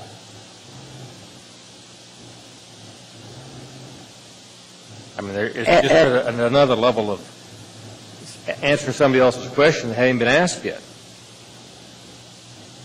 And this is visual enhancement landscape meeting the standards for areas not devoted to building structure, driveways, walks, off-street parking facilities, or other authorized installations. I mean, that's everything, unless you have a building there. I don't see the need to have that on the plat.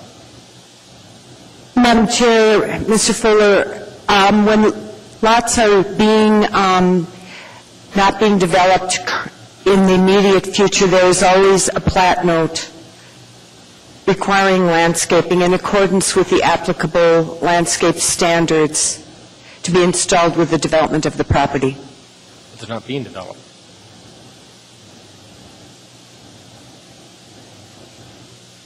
Is it?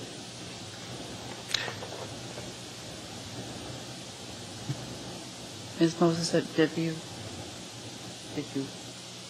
have your say? Okay. And Mr. Fuller? Okay. Mr. Young? Thank you. On number 12C, staff had recommended some slight wording changes, and I would like to ask if that would be accepted to incorporate those changes. The change that I remember was the way C would read on the first sentence or the first line, the property owners and utilities, and then cross out owner. Then the rest of the language remains the same.